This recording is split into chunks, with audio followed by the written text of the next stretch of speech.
Mmm,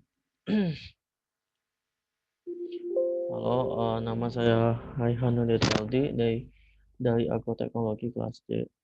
Kali ini saya akan membahas tentang sistem pemerintahan Indonesia dan peran lembaga negara sebagai pelaksana kedaulatan rakyat.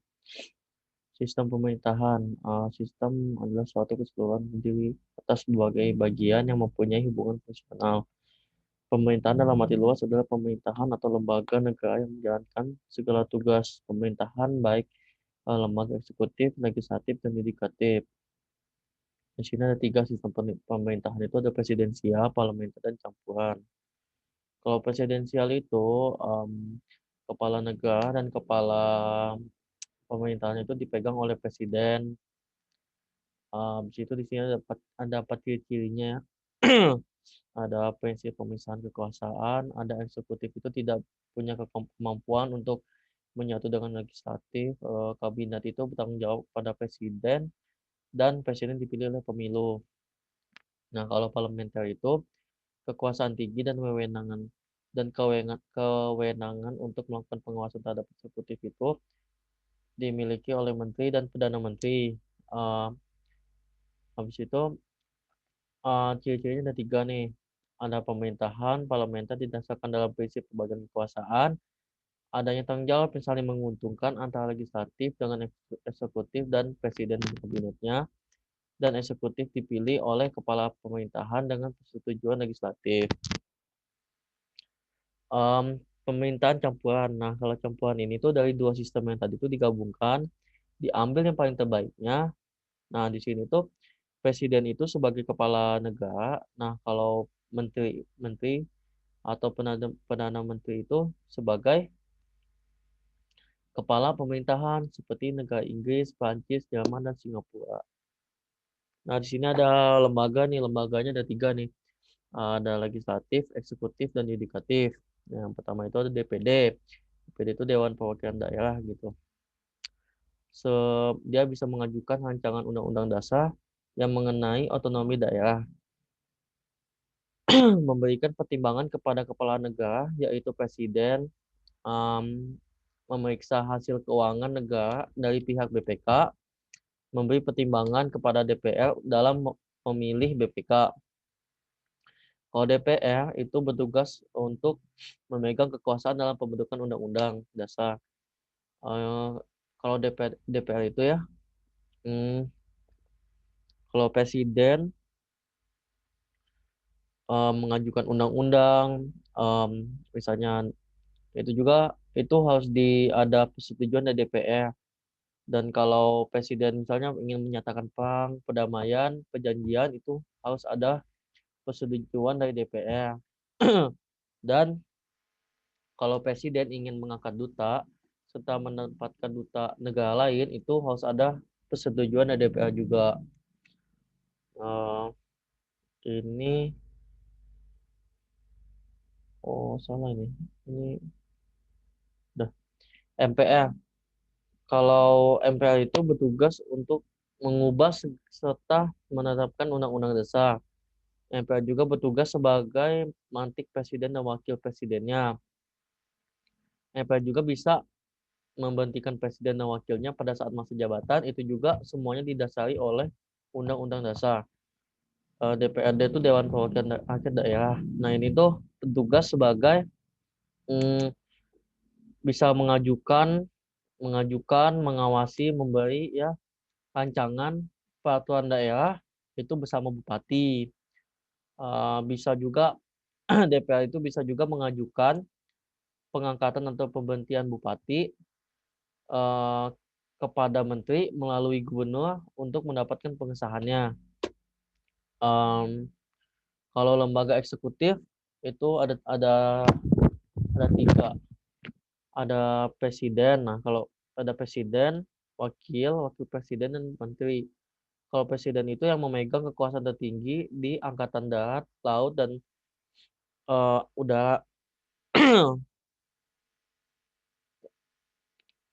Kalau di Undang-Undang Dasar, menurut Undang-Undang Dasar, presiden itu memegang kekuasaan tertinggi.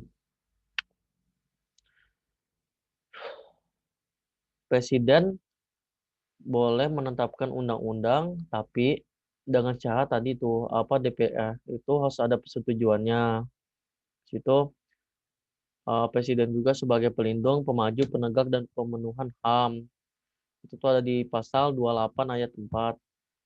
Dan presiden juga berhak mengajukan rancangan undang-undang kepada DPR itu ada di pasal 5, tapi harus ada persetujuannya tadi itu loh, jadi nggak bisa langsung jadi undang-undangnya. Kalau wakil itu membantu presiden melakukan kewajibannya. Wakil juga bisa menggantikan presiden pada saat presiden itu tidak ada lagi gitu. Misalnya udah berhenti di jabatannya atau meninggal. Em, Wakil presiden juga tuh sebagai pemerhati menampung masalah yang menyangkut bidang tugas kesejahteraan rakyat, melakukan pengawasan operasional pembangunan dengan bantuan departemen, lembaga, non departemen segala macamnya. Nah, itu tuh dipegang oleh wakil presiden. Kalau menteri itu memiliki bidang-bidang khususnya lagi. Jadi dari setiap bidangnya tuh menteri itu ada yaitu mengkoordinasi, mengendalikan, mengelola dan mengawasi atas pelaksanaannya. Jadi seperti makanya kalau di Indonesia tuh ada beberapa banyak menteri itu kan kayak pertahanan, kelautan gitu, pendidikan. Nah, itu mereka bertugas mengendalikan, mengkoordinasikan, mengelola dan mengawasi dari setiap bidang mereka gitu. Nah, ini lembaga yudikatif ya. Ada MA, MA itu Mahkamah Agung, dia tuh memiliki em, pengawasan tertinggi gitu. Jadi em, semua hukum di dia itu mengawasi semua hukum agar berjalan secara adil, tepat dan benar. Kalau pengadilan itu diselenggarakan dengan seksama dan wajar dengan dan berpedoman pada azas peradilan yang sederhana, cepat dan biaya ringan tanpa mengurangi kebebasan hakim dalam memeriksa memutuskan perkara. Itu ada di pasal 4 dan pasal 10 Undang-Undang Ketentuan Pokok Kekuasaan Nomor 14 Tahun 1970. Ini ada MK, Mahkamah Mahkamah Konstitusi. Ini